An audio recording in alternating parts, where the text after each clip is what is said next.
This is the Relevant Podcast.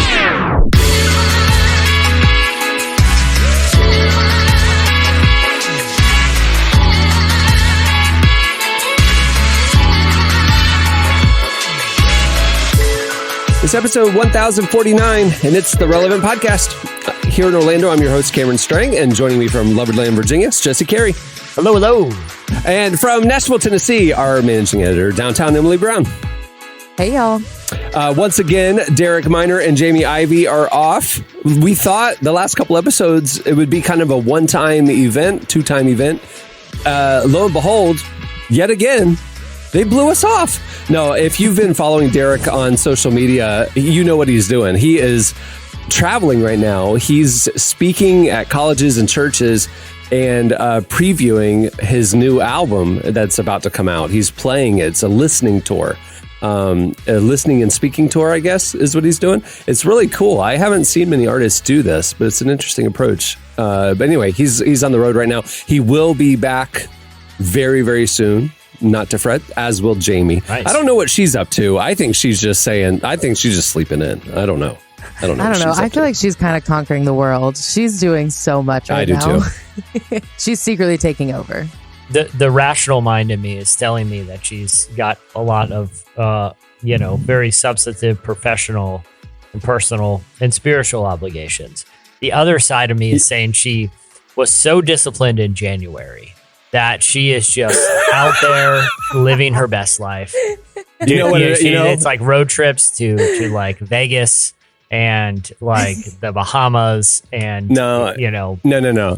She's set up a bunker in her house full of screens. She has 18 phones, and she is like mission control, trying to keep up on the latest about Scandival and all the Bravo drama that's been happening for this past week. That's what's going on with Jamie Ivey.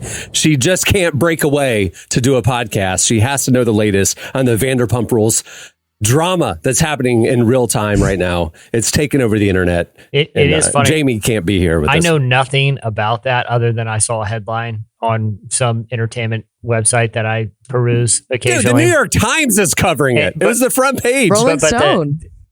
The headline was like, the real Bravo drama is now happening on podcasts. So help me out. Well, I actually don't really care. No, I'm not. But I'm assuming I'm not going to. I'm assuming instead of the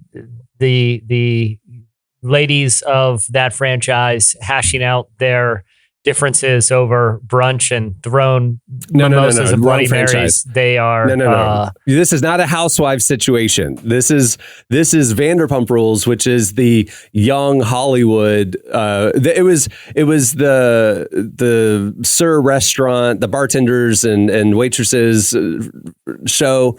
That one, where they were just trying to make it in Hollywood. Yeah, it's not the housewives, the middle-aged ladies who just like go to brunches and throw drinks on each other. It's not that show. It's the 30-year-olds who go to brunch and throw drinks on each other. Yeah. No, they go to clubs and vacations and throw drinks on each other. How dare I? Yeah. I haven't really been into like trash reality shows since Jersey Shore. Oh, I have. Even though they're doing like Jersey Shore reunions. If I'm watching trash reality shows right now, it's usually like weird alternative history or like alien shows that are for some reason on a channel called the History Channel, even though it has nothing like, maybe it's just me aging that I find myself drawn to weird like pseudo History Channel content that I stumble on Netflix. It's like, oh, hidden Nazi technology in the pyramids. All right, this is my new trash TV now. Like, I think I've graduated from interpersonal drama to just weird, like, Netflix documentary rabbit holes. I'm not saying one is better than the other, but I'm just telling you. You brought up a good comp. This version of reality TV is the current version of Jersey Shore. So that is this show is today's Jersey Shore. So imagine if social media existed during Jersey Shore and actual crazy stuff that you never would thought would happen to those actual people started happening in real life, and it made actual news and hit the front page of the New York Times. And that's what's happening right now. I got to be honest, even as you're telling me that the stakes are raised and there's more currency and it's unfold, and it's like watching live PD. where I'm watching arrest happen in real time. That's right. I got to be That's right. honest. I still am not that interested. Like, I think I do think reality TV peaked at Jersey Shore because that was like, What? did you ever watch Jersey Shore? Yeah. yeah. It was absolutely insane. Like the fact that they just randomly found these people and they found the most insane people I've ever, and I watch weird reality TV as well. Jersey Shore is like super crazy, but I'm not as much of a. I'm not as. But there's two different types of reality TV, right? There's the reality TV where it's like, let's take all these strangers and put them in a house or in a resort and just put cameras everywhere and film them like a science experiment. That's Jersey Shore. That's Big Brother. That's Survivor. That's Naked and Afraid. Yeah. That's just like situational. Then there's the reality TV of like, let's film these characters in their quote unquote real lives and just see what happens, right? That's the other kind, right? And that's what's going on with this real life scandal. So it's very different than peak. I mean, you know what I mean? Jersey Shore is just like, let's find crazy characters and shove them in a house for a summer. I don't know. I know, Of and course it was things are gonna be wild. weird. I should not have watched that in high school because that was some very formative years for me. But like, it was so good.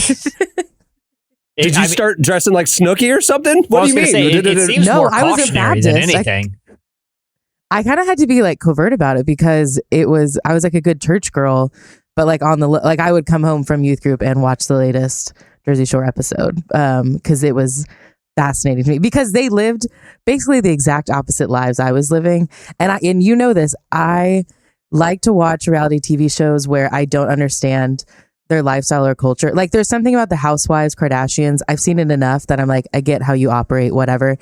But that's why I go to like the weird TLC reality shows where it's like, I don't understand the Sister Wives. I want to understand you. So I'm going to watch this show. Or like the 90 Day Fiance. That is my worst nightmare. I will never do that.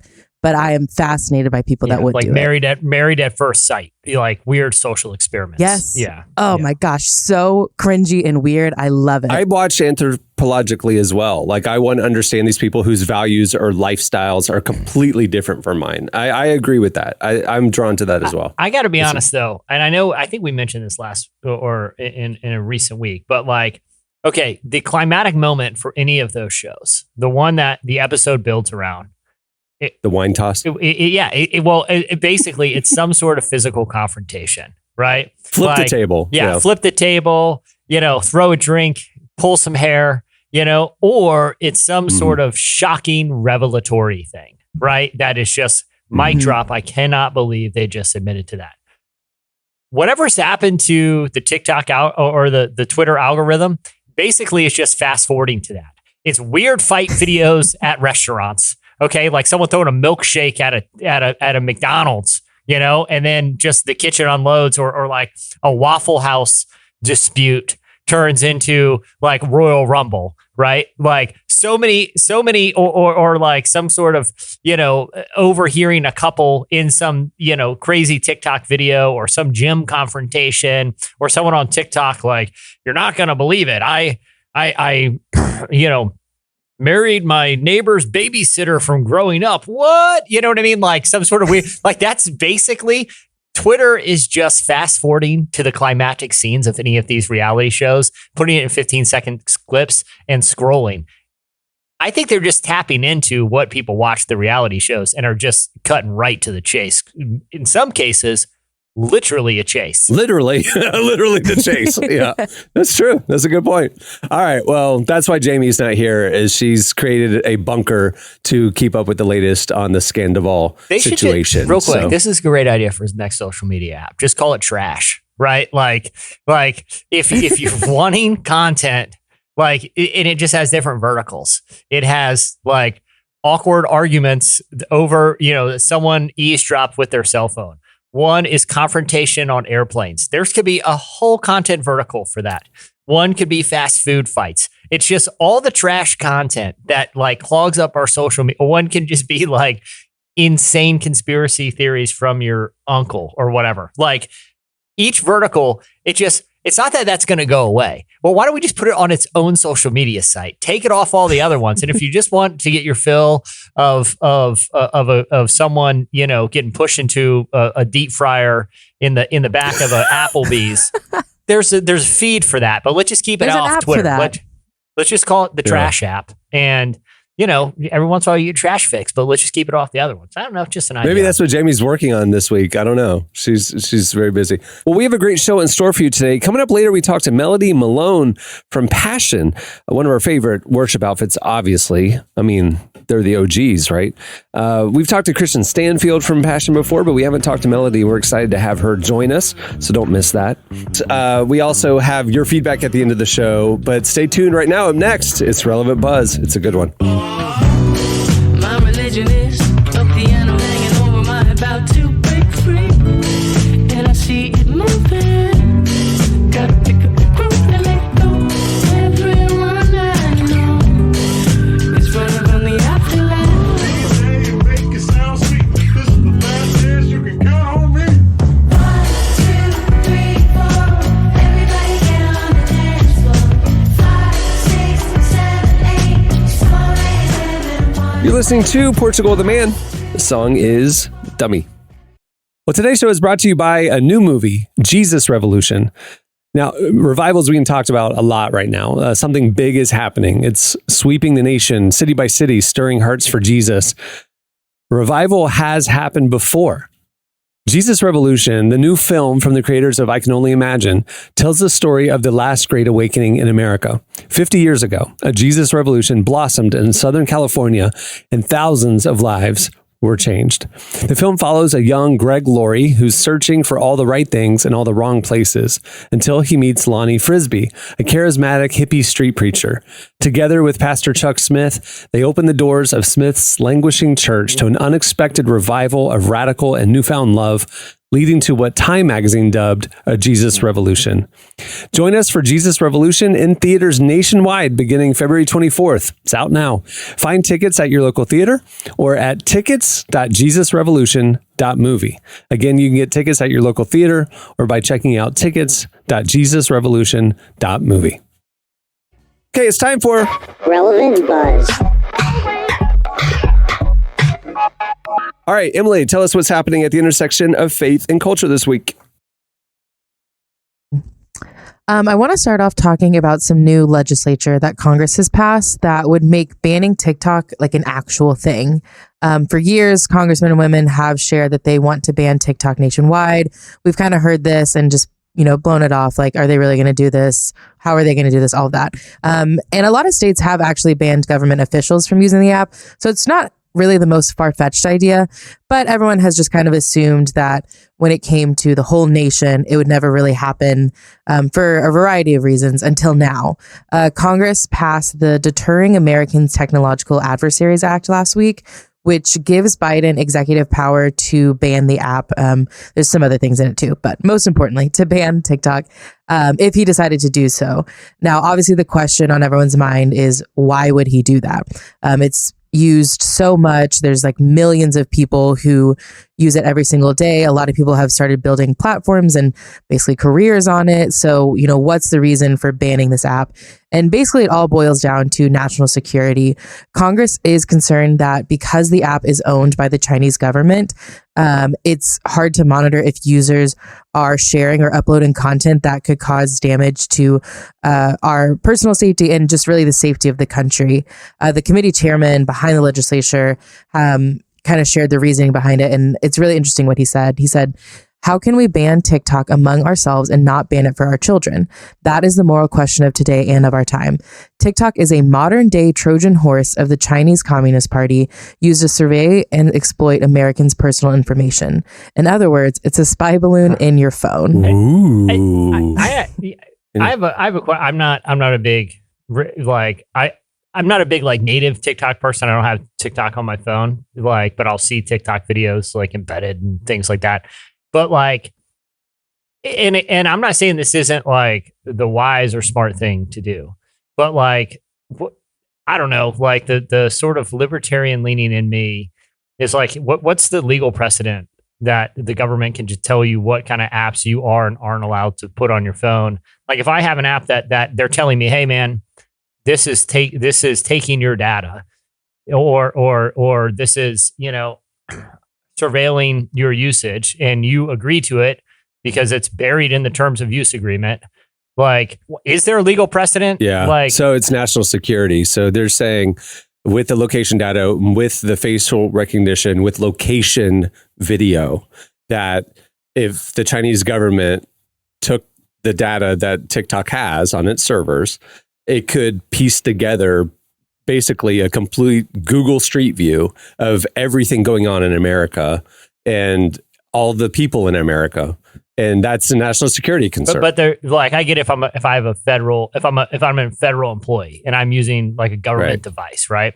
But as a private citizen, it's my prerogative if I want to share with anyone, including a foreign government, my location data. Like you would be. There's also espionage laws and stuff like that you can't. But I mean, if I were to share. just publicly write on the internet at the store right now, at this location, just like that, I just like, again, I'm kind of dubious. But they're saying that your video, you might be walking by something that is sensitive that you don't know is sensitive. You may be filming somebody in your background that is a person of interest that you don't know is a person of interest. And they're just saying, but I still have the right you're to do capturing. That.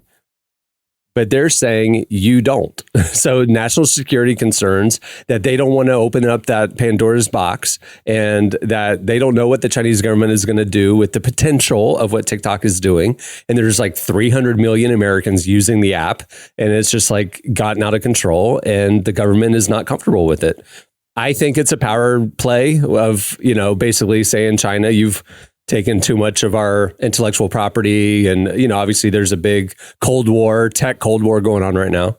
I think what's going to ultimately happen is that they're going to just basically put their foot down and say, either ByteDance, you can sell the company to a non-Chinese company, or you can shut it down. And obviously they'll sell. Back when Trump was threatening that, Microsoft was in talks apparently to buy TikTok. I think something like that will happen, and they'll break off the US TikTok, and the kids will keep dancing, and it'll be fine. I also like that it could be Microsoft, which is, in my opinion, like the nerdiest, like oldest, like seeing them like take over, like Clippy becomes a part of like the TikTok for, I just, we've all seen the video of like the Microsoft Windows, like 97 unveiling with Bill Gates and like, Steve Ballmer, like dancing on stage. Those are the if I was Congress, I'd be like, there's one group that cannot own this app. And I would just show the video because it's like, these people fundamentally don't understand dancing by the looks of this video. How can we give them TikTok?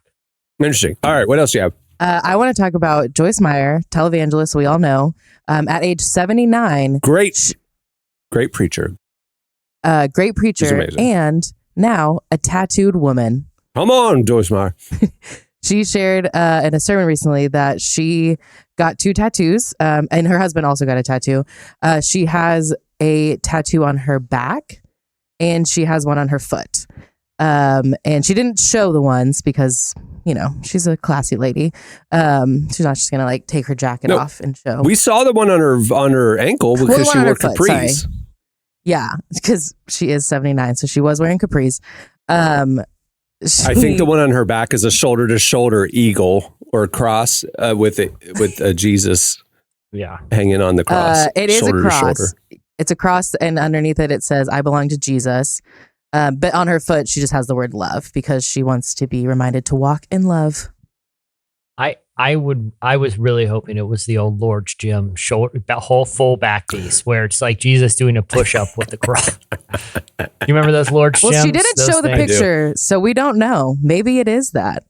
Maybe she just described it. She's been talking about, Jesse, you had mentioned off air that she might have had a tattoo previously. She didn't. She has been talking about tattoos, though, for a few years and preaching about that they're good and that the people who say they're anti-scriptural are wrong and stuff. And because I remember this because in 2020, right after COVID started, I was doing some the design work for Relevant, and I remember we ran a slice about her preaching about tattoos, and I made a graphic of Joyce Meyer preaching with complete sleeves of tattoos. I superimpose and Photoshop sleeves of tattoos on her. And we put it on Instagram and I got a lot of reaction. I think she reacted So maybe to you it. maybe you seeing that photo put in your head that she has tattoos. But no, those were not real. That was me Photoshopping her. But she actually has tattoos now. But didn't she preached about it? She spoke about it, didn't she? She did. Yeah, we actually have a clip of her talking about it. If you can play it, Jason. And a friend of mine in Dallas was telling me about this tattoo artist that he knew that was a friend of his who was believing that someday he would get to tattoo me. Now, I mean, these things are not coincidences. And so, long story short, 2 weeks ago, I got tattooed on my shoulder.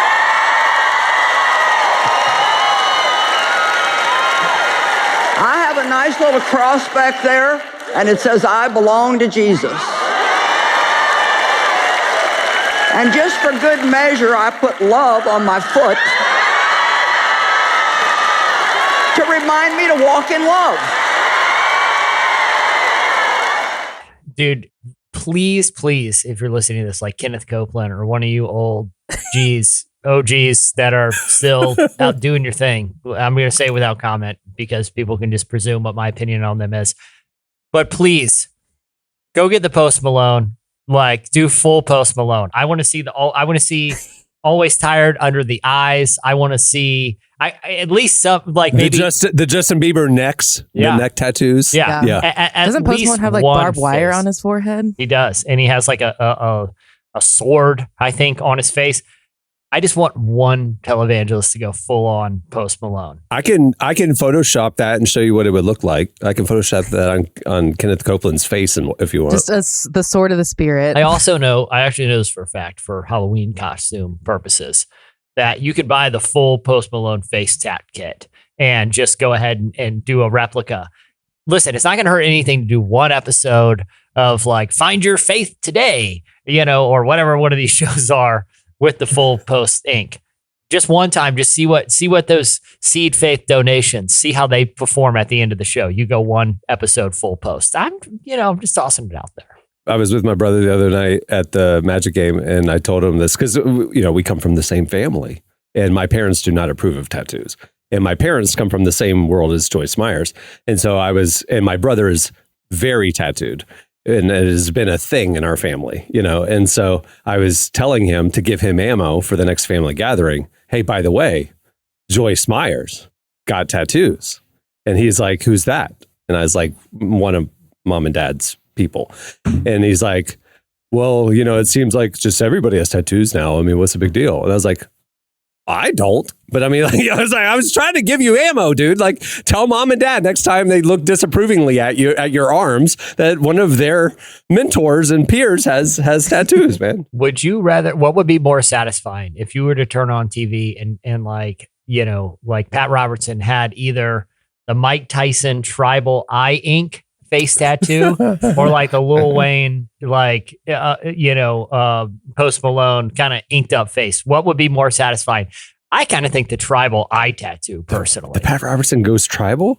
I don't know. I'm just saying, I think I would enjoy seeing that more. I'd be satisfied with any of it. As long as it's above the neck. I would definitely start as long tuning as it's in. above the neck, I just want all of the old Christians to, all of their tattoos have to be scriptural puns the way Joyce's are, like walk in love. So you get love on your foot. Our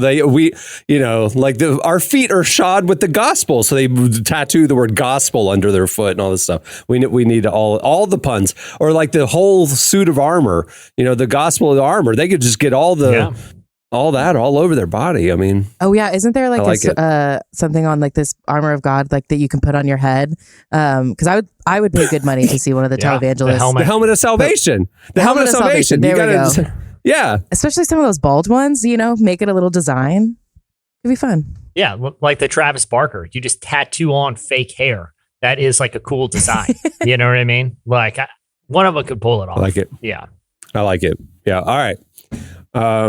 What's the last thing? We have to talk about this absolutely insane show for the trailer that I saw. This trailer that I saw yesterday. Kevin Hart is hosting Who's Having My Baby with Nick Cannon. That's all the preface you need. Play the trailer. Guys, you're on a game show right now. Kevin Hart and Nick Cannon are coming to E! for the mother of all game shows. Having my baby with Nick Cannon. You got pyro? Yeah. You're going to get some contestants that want to have your baby. We're not kidding around. Eeny, meeny, miny. Let's go! Who's Having My Baby with Nick Cannon, hosted by Kevin Hart. This spring, only on E! I mean, listen. So who am I to judge? Birth rates are in decline. We know that. Teach their own. Well, Nick Cannon's birth rate is not in decline. He currently has 12 children with 6 different baby mamas. So he's doing okay on the birth rate. So yeah, I saw this yesterday, or I saw it the other day on Twitter, just absolutely bamboozled because there are many, many things going on with this show. But I looked it up, there was other sources that were posting about it. So I was like, wow, I can't believe this got greenlit and that this is actually happening. And then imagine my surprise when I log onto the internet the next day and it was all a joke. It's actually a setup for a new Kevin Hart sketch show. But they marketed it like it was real and it convinced a lot of people, including me. I'll be honest, the thought of a Kevin Hart sketch show is more offensive to me than this. Being familiar with his work. That's great. Oh man. We saw this going around yesterday, and E! and the Today Show were all tweeting about it and stuff. And then Emily put it in our all staff, and they had this whole 30-minute conversation. Just I can't believe this, the state of America today. And these women just want the money, and everybody was just all up in arms about it. I stayed out of the conversation.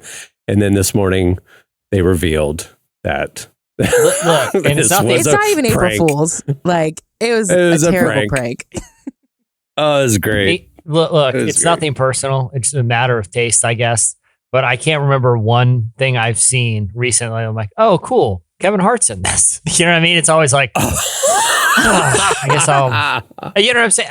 Real talk. When's the last time you watched any Kevin Hart content and look, I'm not saying he's always been like that. I think early on he was funny, but then he kind of got a little Disney-fied, a little oversaturated. I'm like, oh, great. Kevin Hart. I thought when Kevin Hart and Snoop Dogg were doing the late night commentary on the Olympics, that was pretty funny. Yeah, that's what I'm saying. Mm-hmm. He's capable of funny, but there's just too much.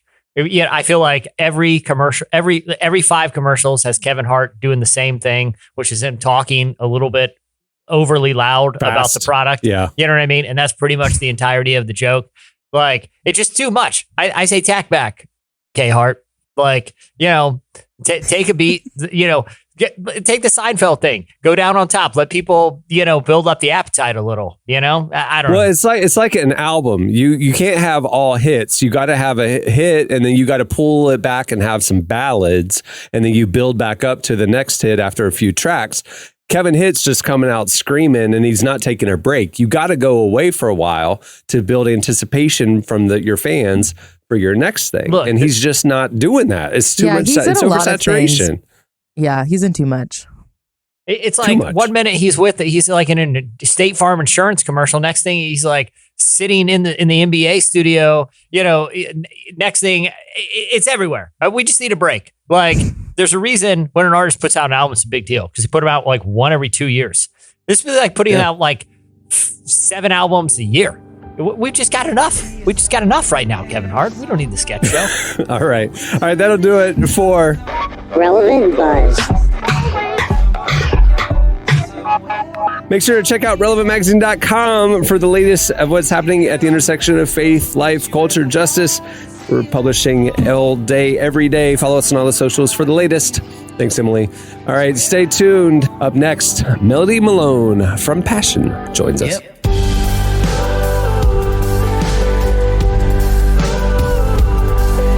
Wherever I am with you is where I want to go.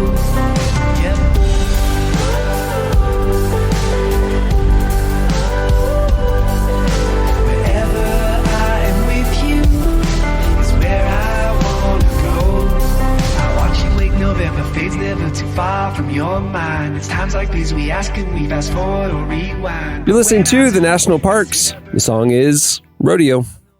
Today's show is also brought to you in part by Zondervan. And author Dao-Fing He's compelling new book, The Human Calling, 3,000 Years of Eastern and Western Philosophical History. Readers will learn how to renew your compassion, service, leadership, and care for individuals in your community. The Human Calling explores the history of Eastern philosophy that is often ignored or simply unknown in the West, from the roots of today's conflicts and violence to an exploration as to why relying on human ability alone may be our undoing. Get it for yourself, or hey, it can also be a perfect gift for the Christian intellectual in your life. You can purchase The Human Calling on Amazon or at your favorite bookstore now. Well, our guest today is Melodie Malone. She's a worship leader with Passion. She's been with them for years. Okay, that was in the write-up. I'm not implying that she's been with them for like forever. She's not been with them for decades. She's not like old or anything, but she's not like brand new either. Okay, so there you go. Anyway, we talked to her not long after this year's Passion Conference. So obviously we talk about the conference. We talk about what Passion has been up to and what is coming up next. Here's our conversation with Passion's Melodie Malone. Like the wind, it turns to spring. Like the deserts turn to streams. You're doing a new thing. Now I know Passion was in Dallas and Atlanta this year. Was the album recorded at both, or was it just one of them? I think everything came from Atlanta. I think we recorded everything, but when it came down to it, I think Atlanta won out. What was conference like this year? I haven't gotten to talk with anyone yet. Oh man, they were very different than each other. I get like Dallas and Atlanta were very different. Dallas was very, it felt very pure and very intimate and not hypey, if that makes sense. You know, you get a room full of college students, thousands and thousands, and you think, oh, that's just got to be hype. But it felt very holy and intimate, and like there was a desire and a hunger for God in Dallas that was beautiful. And Atlanta, when its own right, was very much, it felt more like, oh, there's excitement. We're excited to be here. It's the start of a new year. We're believing for what God's going to do in this year. And they are both just, I stand in just amazement every time that we get to do this, just to watch a generation pursue Jesus. You know, we always talk about how people count this generation out, or they're saying they don't believe in Jesus, they're not coming to church. But I do think there is a hunger for God, maybe not for religion, but there is a pure hunger to experience and to know God in this generation. And that's really exciting. Yes, it's all about you. Yes, it's all.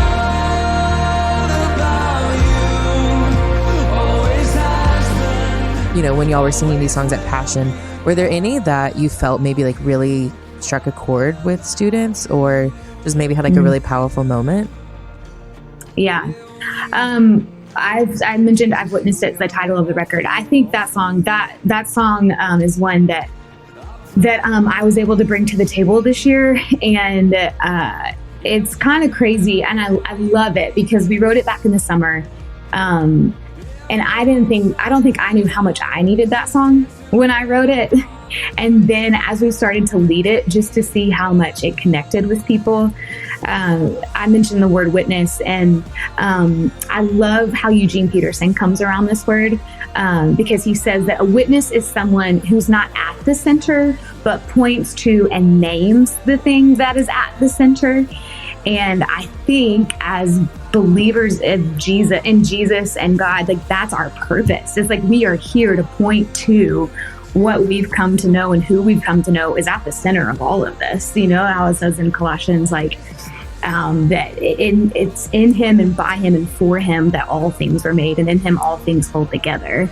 But this song really, it talks about how I've seen God's faithfulness in the past. I've seen his goodness. I've felt his presence.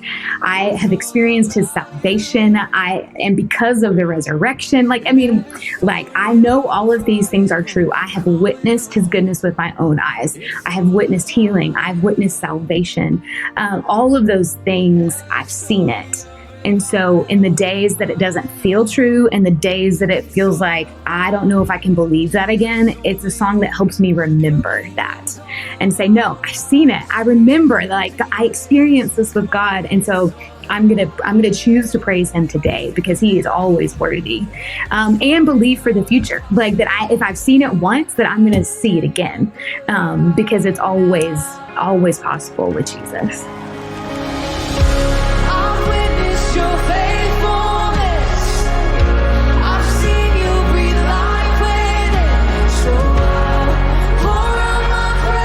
Do you think that's like a shift that's happening with the younger generation, that they're not wanting the hype anymore? Or like, do you have any insight on that? I'm just curious. I don't know if I have insight, but I think you're right. I think they're tired, of being entertained. I think in this day and age, we have information at our fingertips. We have more information coming at us than ever before. And I think it's hard, because we have to make decisions about what is real, what is true, what is false all the time. And so I think that this generation just longs for something that's real and true and to actually experience something versus just to be like overwhelmed and their your senses are just going haywire. And I think just stripping everything back and just having the simplicity. I mean, I think that's the move of God. It's longing for a real encounter more than it is of, we didn't come here to be entertained. We didn't come to a show. We can get, like, honestly, the world is going to give them a much better show, much better entertainment value than the church ever could if we try to. And so I think they're just saying, we don't want that. We really do want Jesus. And so I think that's part of what you're seeing at Asbury, is just this pure hunger for Jesus at the end of the day. And the longer I behold you, I can't ever say again, you're holy, so holy. That was Melodie Malone. Make sure to check out Passion Worship's latest album, Burn Bright. It's available everywhere. All right, stay tuned. Up next, it's your feedback. President Dilly, I'm feeling like Diddy, a fool what I pity, to pride my Achilles. I bought a new house and it's outside the city. It's me and my baby and two little kitties. See that I'm winning and think that I'm sinning. You gotta be kidding. Well, actually, I guess you right, factually. Thankful the Savior took that from me happily. I know that Satan is mad at me. Gotta be grateful that God is amazing and got me up out of my tragedy. Amen. This not a fable. He made me a table and left all my enemies raggedy. Right there. He put the oil on my head and the sword of the spirit, of course, by the bed in the morning. Listening to No Big Deal. It's his new single, President. If you follow him on IG or TikTok, you've heard it. Well, today's show is brought to you in part by Awana. I know we have some young parents listening to the show, and we want to tell you all about an upcoming event you might be interested in. Later this year, Awana Clubs International will be hosting the Child Discipleship Forum, September 21st and 22nd in Nashville.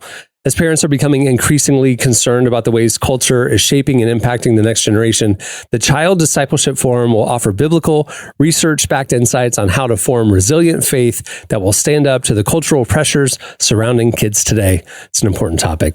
Starting now, you can register to attend in person or online and sign up by March 31st to save big with early bird pricing. Head to childdiscipleshipforum.com to learn more. That's childdiscipleshipforum.com to learn more. Okay, it's time for your feedback. Last week, oh boy, this was a meandering. I mean, if you heard the show, the way we got here was, I don't know how we got here, but where we ended up was Jesse wants to reboot Yellowstone, but Yellowstone 2002. He wants to do a version of Yellowstone set in 2002 where everybody wears decorative denim, has swoopy hair, and listens to Death Cab for Cutie and wears metal ball necklaces. That's what he wants. And wears Chuck Taylors, I guess. Mm-hmm. And it got us thinking about vintage style in the early 2000s because it's the early 2020s, which means we're completely due. We've had some pieces. We've had a couple little pop-ins of early 2000s already. We know. but we're ready. It's happening. The avalanche is coming. The tsunami is coming of early 2000s comeback. So we asked you for feedback. What trend from the early 2000s do you not want to see come back in style? You hit us up on Twitter at Relevant Podcast, and here's a few of our favorites. Well, this is Ross, and I don't know if he already has my pitch deck for Yellowstone 2002. It seems like he does. But he objected to laugh tracks. He said, your show isn't funny. If you feel like you need to tell me when I'm supposed to laugh. Yellowstone 2001 is not only going to have laugh tracks, it's going to be filmed in front of a live studio audience, which is going to be difficult because we're going to be... Wait, you're going back to the 80s? We're going to be... They were doing that in the 2000s? It's that was the 80s. It's given it's given the show a touch of class. We're going to be filmed in front of a live studio audience, which is going to be difficult because it's also filmed in the wilds of Yellowstone. Outside? Outside. So the budget for this show is quite expensive because we need hundreds of people to get the all thing. But I also want the aww when like the cute little niece looks right at the camera and says, or like, if you drop breakfast on the floor and you see the family pet golden retriever trotting away with the waffle, but we're going to have the whole gambit of emotions. We're going to have that one cue where it tells you that this is like the moment to bring the kids in close. Dun, dun, dun, dun. This is the little lesson going on. Ross, that was real peak TV. And I'm glad you acknowledge it because it's absolutely coming back. I have been watching. Now you're talking about shows like you just blended 80s, 90s, and 2000s because I think it died off kind of with Big Bang Theory. That era was the last gasp of that format of television, right? But it started in the 50s, right? Yeah. With basically the 40s with the radio shows. It was a live studio audience, right? And then and then it went to the television. I discovered, during the Super Bowl, the number one commercial was what? Tubi. Yeah. That commercial where everybody thought that somebody sat on the remote and launched the Tubi app. Where everyone hated their family for like 15 seconds. Right. Somebody screaming at somebody and anyway, it was genius. So a couple weeks later, the CEO of Tubi is on Marketplace on NPR and I was just listening to it and I don't know Tubi at all. And I'm listening to them, what they do. And he's saying that their whole thing is they have the largest library of television shows and movies of any streaming service. And it's completely free. And it's really about the algorithm and they get to know what you like. And they have this tailored experience for you, blah, blah, blah. And I was just curious. So I came home that night and I downloaded Tubi. And I'm checking it out. And they have, all these shows that you grew up liking and you're wondering, like, where are they now? Like all these streaming services and you can't find all these shows that you used to love. I'll tell you, my friend, they're all on Tubi. That's where they are. And I have been every night, and Emily can tell you, I have been staying up to like 4 a.m. every night watching like all these old shows that I used to love. What are some highlights? I am deep in Dick Van Dyke Show right now. I love the Dick Van Dyke Show, and it is the quintessential show of what you just described. Studio audience, moment of like a teaching moment, like all the pratfalls, all the things, I love it, man. It's great. It's great television. That's peak TV for me. Give it, Is let's Tubi go back just to television or are there movies too? No, movies. Dude, they have Oscar-winning movies. They have 12 Years a Slave. They have Superbad. They have like real movies.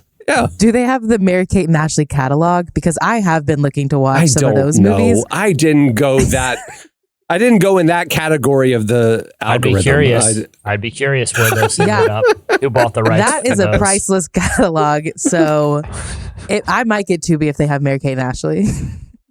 There's no reason why you wouldn't get Tubi. It's free, and there's very, very few commercials. You watch about 45 seconds of commercials per show. I'm not kidding. At the beginning of the show, it's about 45 seconds of a commercial, and then that's it for the rest of the episode. That's my why beef wouldn't with, you get it? That's my beef with like the commercial like level of Hulu. It's like, good Lord, because it shows you in a corner, like on a little clock. It's only 2.5 minutes of commercials left. You're like, this is the year 2023. I could watch like 15 pieces of content in 2.5 minutes. Right. Like, are you kidding me? That's an entire commercial break. Yeah. No, that's the crazy thing is that maybe they just don't have enough advertisers yet. I don't know, but like there's hardly any commercials on it. Anyway, whatever. That's enough free advertising for Tubi. Dick Van Dyke Show is what I was trying to say. Everybody go watch it. It's peak television. All right.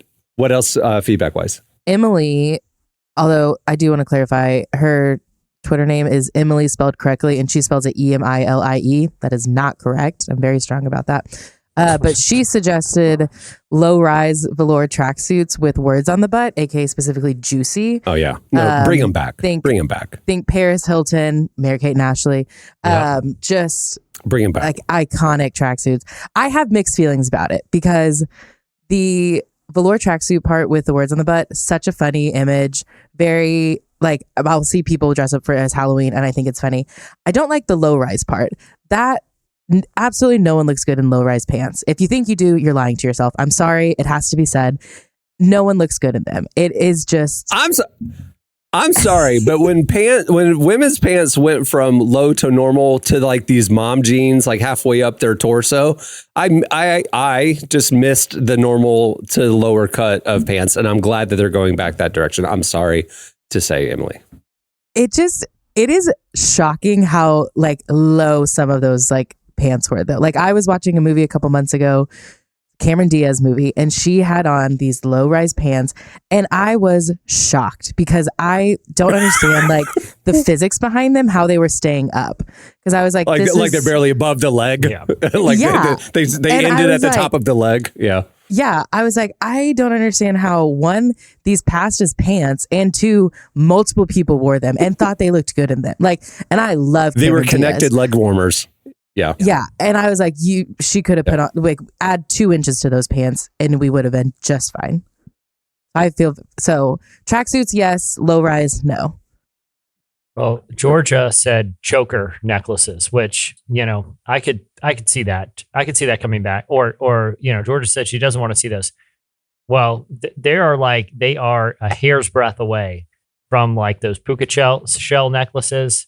And we're all watching Outer Banks. We know they're storming back. Okay. All you got to do is like tie a couple bandanas around your wrist to get a puka shell. You're straight John B territory. So got bad news, Georgia. They're coming back. Eric said bandages as an accessory on the cheek. Think Nelly. He always had Nelly. A little Band-Aid on his cheek for no reason. Yeah. Does he still? I like it. Has anyone seen Nelly? He might still be rocking it. Although I think that could work for Yellowstone 2002 because, you know, might have like gotten nipped on the barbed wire or something, you know, so like he might need a little cheek bandage. Real talk. I thought he had like a little biopsy there. Like, oh, good news. It's benign. Benign, Nelly. I'd wear sunscreen, but we got the little scrape. We checked it out. You should be good to go. But SPF 40. SPF 40 is what we said. Cassie said jeans under dresses, and I did absolutely do that trend. And I really can't think of a worse trend that has ever hit history. Like it just... I never understood that trend. It's like, so why would you want to get bulkier? Yeah. And also, I'll say not comfortable. It's truly one of the worst trends that I've ever unfortunately been a part of. I didn't see this out there, and I'm kind of surprised, but someone just strolled in right now, and they're wearing the Von Dutch trucker with the Jesus is my homeboy shirt. Is anyone... Oh, yeah. Who's not being like, all right, you know what? I see what you're going for here. And I appreciate the heck out of it. Like to me, that was, that could come back at any moment, the Von Dutch hat with. It is coming back.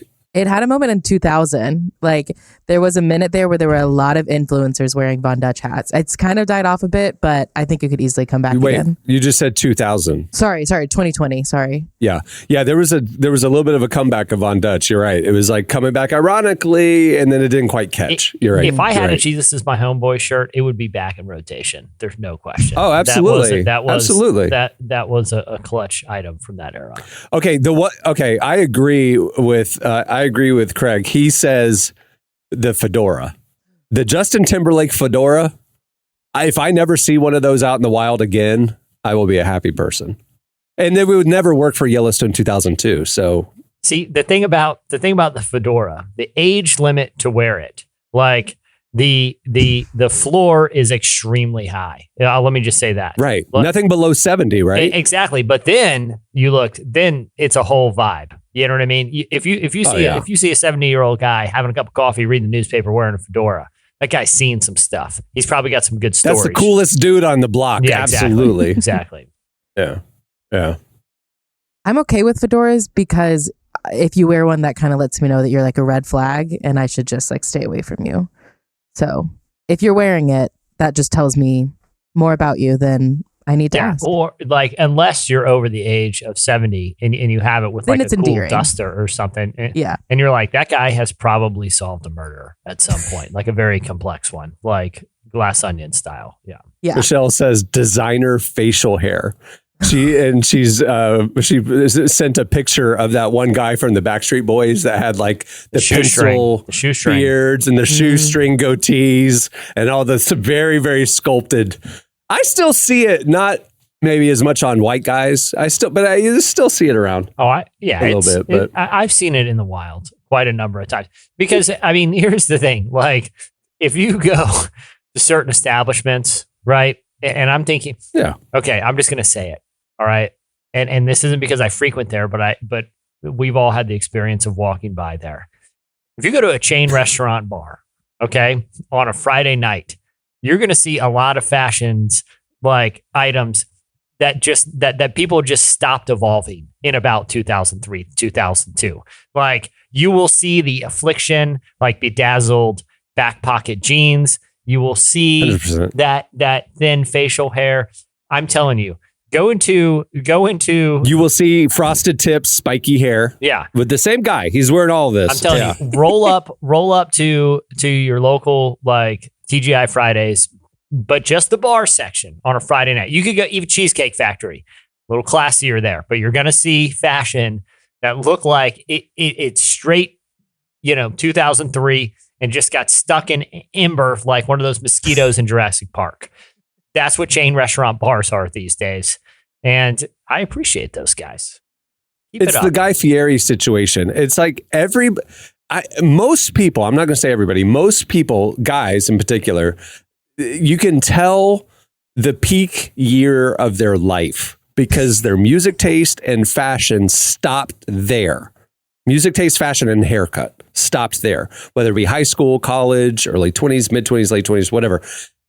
And they just froze it. They're like, I like this, and this is me now. And that guy may be 48. He may be 33. He may be 21. You don't know. He's wearing the same style. But, I saw this dude. He was wearing studded white jeans with white, like, pointy cowboy boots, an Affliction shirt. He had spiky frosted tip hair. He had on a choker necklace, and he was at the bar at the Porch. I saw him last Friday night, and I was like, dude, he's rocking 2001 like I haven't seen since 2001. It was amazing. There's a reason why they're with their date at the Chili's bar, splitting some sliders and a marg with 2 straws on Friday night.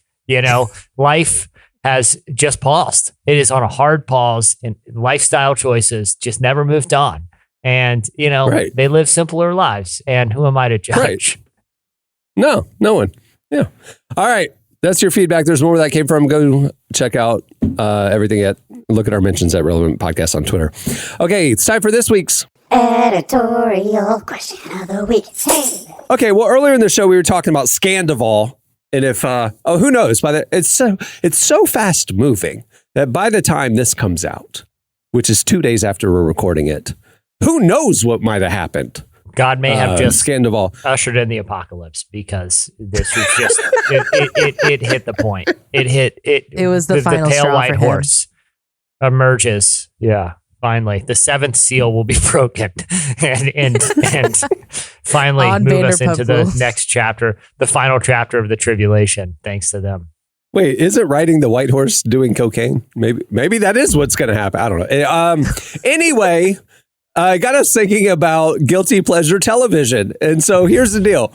Everybody has their guilty pleasure television. Jesse's like, well, I watch this, but here's why I watch it. And I'm like, well, here's why I watch this. Totally it's anthropological and it helps me. Yeah, we all defend our guilty pleasure a little bit. We all have I don't really like it, but here's why I watch it.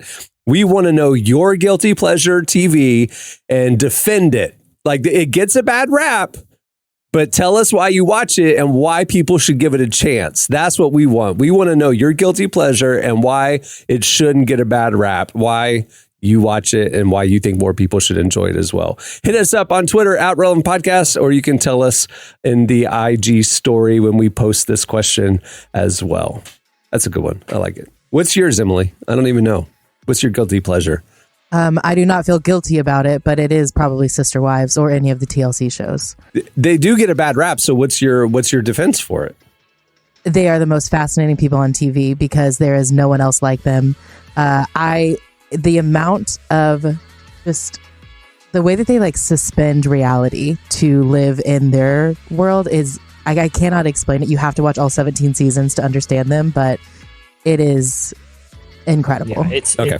Just the most fascinating humans. It's like right. Same thing with like A Love Is Blind. You know, like I don't know why this works, but such a falling good in one. love in those pods, it just works. I don't know why. I would just say watch the show. Well, before we wrap up, I want to remind you to make sure to check out relevantmagazine.com every day. We're publishing the latest at the intersection of faith, life, culture, justice. Not only just the latest news and stuff, but also features, to help you grow in your faith and impact the world you live in and live a healthier life and all the good stuff, Also, make sure to check out Relevant Plus. It's our ad-free subscription where you get ad-free unlimited viewing at relevantmagazine.com. You get our digital magazine, as well as an ad-free version of this podcast, an exclusive podcast, and a lot more to come this year. Plans start as low as $250 a month, and all the information is right there on the Relevant Plus tab at the top of relevantmagazine.com. Okay, on that note, we'll wrap it up. I'm Cameron Strang. I'm Jesse Carey. I'm Emily Brown. All right, we'll see you on Tuesday. Have a great weekend, everyone.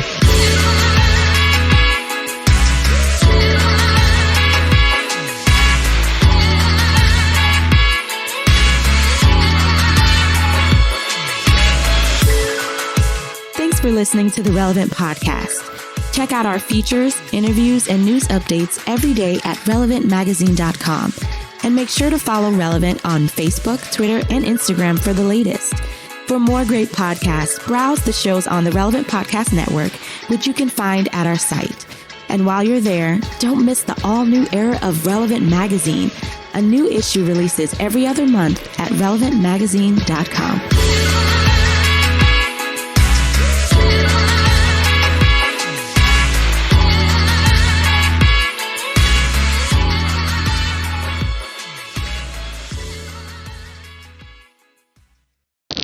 I just want one televangelist to go full on Post Malone. Relevant Podcast Network.